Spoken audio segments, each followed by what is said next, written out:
Hello, thanks for coming in. Thank you so much for having me. Great to see you. Orphan Black's just been on for a couple of seasons, but it is one humdinger of a hit already. Oh, that humdinger. And I read that you are going to have a street named after you in your hometown of Regina. Is this true? Yeah, it's kind of wild, actually. In your, old age, ripe old age of having streets named. What's that like? What's that call like? Tell me about the moment when they tell you that. I think it was my dad who texted me that he'd gotten a letter or something, or somebody had called him from the city and said, "Oh yeah, we're naming a street after your last name," which was really nice for my family because Maslany's not. Because your family's everywhere. Been there for a few generations, and yeah, my grandparents immigrated to Canada, and that's where they landed. So it's pretty cool. What does that feel like? It's surreal. I mean, I can't really, I can't believe that it's sort of happening. It's just, a very bizarre thing that I would never have expected to happen in my life. So it's very weird. You've said that fame is not something that you're comfortable with.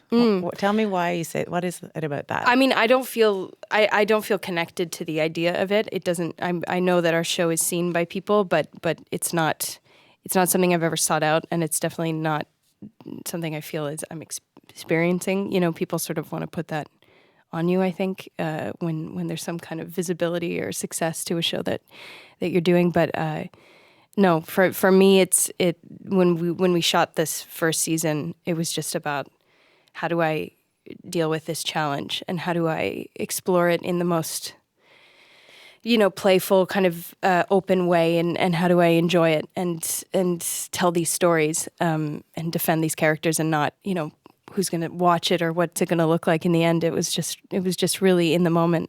How are we going to do it? You're in your craft, and you almost forget about what happens afterwards. Totally. And I think any project that I've worked on that has meant something to me, there's been no end result focus. There's no focus on what it's going to look like or if it's going to be received well. It's just about the joy of getting to tell those stories. You've also, as I mentioned, been nominated and won all kinds of awards. In a recent interview, you said you struggle with the awards idea, which is even the next step. Beyond all the success of people watching, then there's the next level of recognition is the awards. And you said it feeds into this thing that I never thought to be a part of or felt a part of. So what's the thing? I guess it's just this idea that celebrity is, and I don't know what. Celebrity is a natural byproduct of acting or of art, certain kinds of art. Music has the same sort of thing, I think. And, I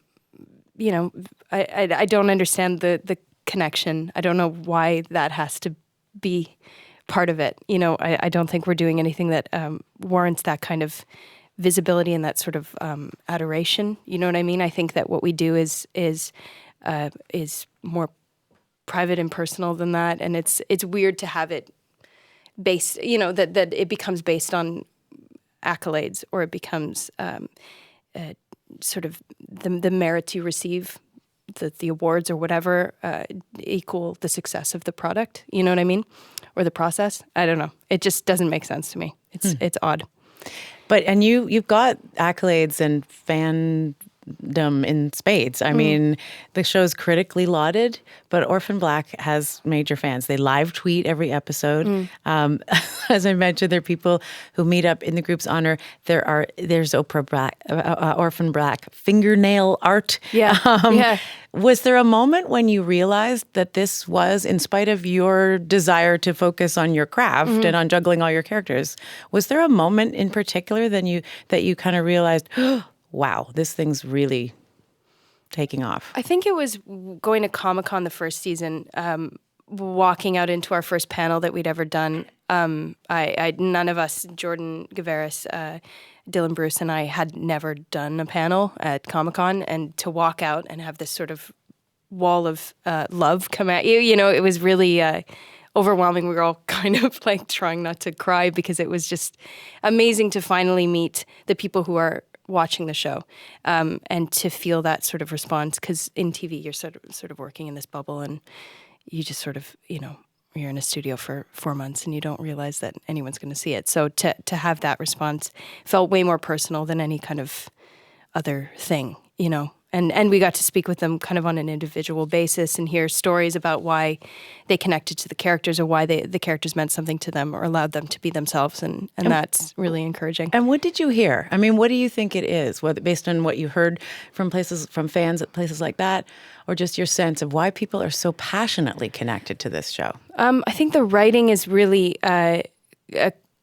I think the writing gives a lot of credit to people, and it doesn't put them in one category, and it doesn't force them to be good or bad. It's the writers are really brave in terms of allowing for the characters to shift and to be complex and to be shaded with all kinds of nuances and not just be one thing. And I think, on our show, we sort of play with this idea of these archetypes of what a woman could be, and we sort of bust those down and destroy them and do the opposite. And that, I think, is what a lot of young women have seemed to responded to, whether it's Casima's sexuality being sort of the least important part of who she is, and her intellect and her love of people and her fascination with science and the world is way more, it's her, right? It defines her more than her sexuality. Totally. That's sort of it's just a given. It's just who she is. It's not the defining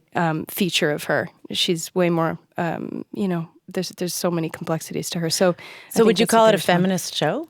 Yeah, I think happily it became that. And I think that's because of the response of the audience picking up on those subtleties and those undertones that I don't think we were even aware of. I know I was really excited to read a script that was so by default about women, even though it wasn't sort of waving a flag. It was just the inherent nature of the story it was about these women, and that they were just the story. They were the vessel through which we were telling the story. So, and by doing that, it sort of became a feminist show, and I think we've really taken that on since and tried to uphold that. It's something so many female actors crave, is those complex, subtle, nuanced, real female roles. And you've got up to 9 of them on a given day. Yeah. So you have been described as one of the few young actors today. This is a neat quote, I think, known entirely for her work, not for her celebrity. What do you think about that? I mean, it's to your point that you made earlier that the celebrity's not the part that you were after. Yeah. So you've achieved that. You've made it be about your work. Yeah. Only. What do you think about that? Well, I think I'm first off really lucky to have the job I do, which allows the work to be the thing, and it's not about how I look or what I'm wearing or any of that stuff. It's about these characters. It's a character-driven show, and it's led by a young woman, which I don't think is a common thing. And yeah, also I just think, I don't know. For me, it's just always been about the work. And I think if you just shut off that other stuff and you do what you have to do, but you focus on what you're there for and why you love what you're doing and continue to kind of challenge yourself, it won't kind of derail and go that other way. And yet it's interesting because I also read that you said that part of what got you into this whole business when you were younger was that need for attention. Totally. You wanted the attention. Absolutely. But you wanted it for the work. You wanted it for the quality of the craft. No, when I was a kid, I don't think. Because I was 9 when I started. So then it was just, I loved performing in my living room. Like I would perform anywhere there was 2 people to watch me, So I think initially it was this kind of great sense of attention and achievement, when a director said, "Oh, good job." I was like, "Oh, cool. I guess I'm okay at this," And then when I finally moved to Toronto when I was 20, I reevaluated why I was doing it and what it was even, because it was just this thing I'd done since I was 9. So what allowed you, because so many young actors almost have it the other way.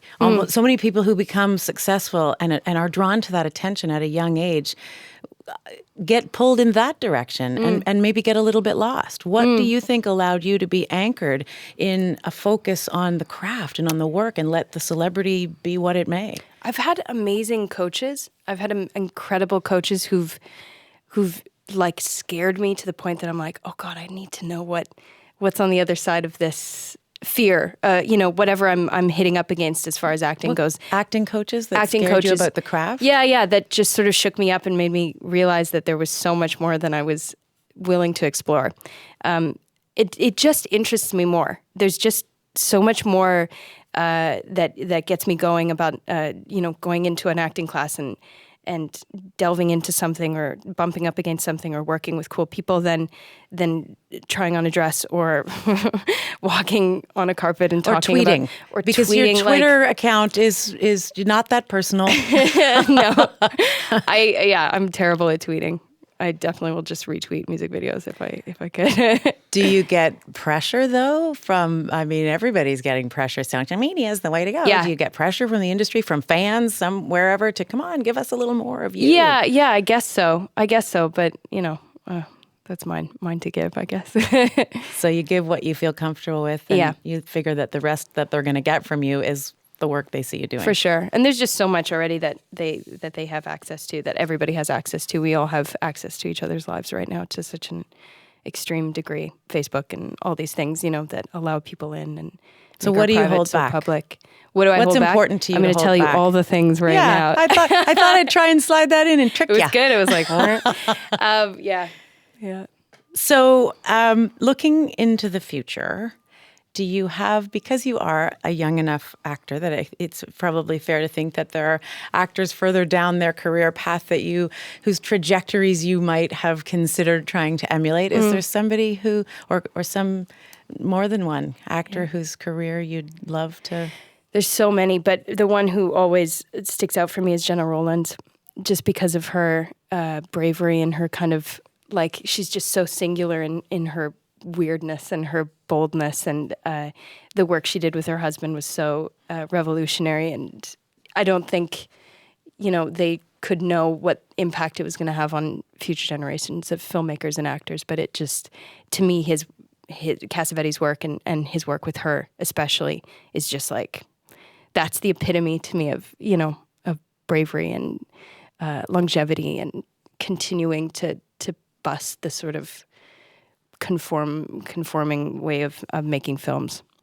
Do you see in Jenna Rowlands' work or whoever's work some of the things that scared you about? Do you see other people doing the things that those acting coaches sort of made you fearful of, but also intrigued by and challenged by? Absolutely. Jenna Rowlands just seems to embody that thing because she's so in the moment, and she's so, from my perspective, from the outside, seems to not censor herself in any way and is not afraid to reveal the weird stuff that she's got in there, or the dark stuff, or the cruel stuff, or the vulnerable little girl stuff. She's just kind of, everything's just it's all out. It's all up for grabs. And I don't know if that's, if that's the safety that was made by having her partner involved in the process, but her work has always been like that, and it's like that in other films as well. I just think she has a real grasp on the unknown, and letting the unknown be there all the time, kind of bubbling in her.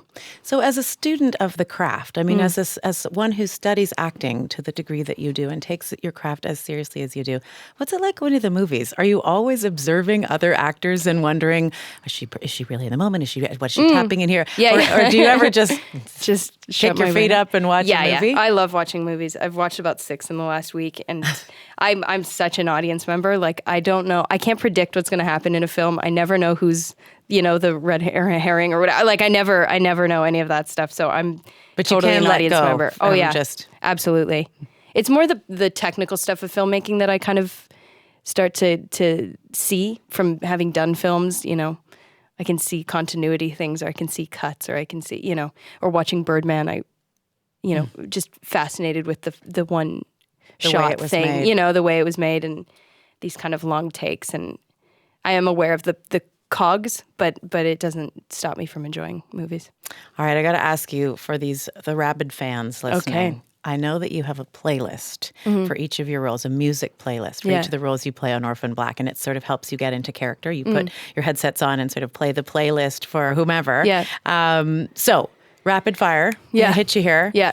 What song tops the playlist for Sarah, the London-born street-smart clone. Turn the Page by the Streets. Okay. The vulnerable and yet dangerous Helena. You Are My Sister by Anthony and the Johnsons. Soccer mom, Allison. America by Sondheim, West Side Story. And the beloved Cosima, the beloved science geek. Oblivion by Grimes. And evil clone Rachel. I can't say it on camera or on radio. Oh, because it has some bombs of the F nature in it? Okay, let's say, oh God, I can't, all of her stuff is so racy.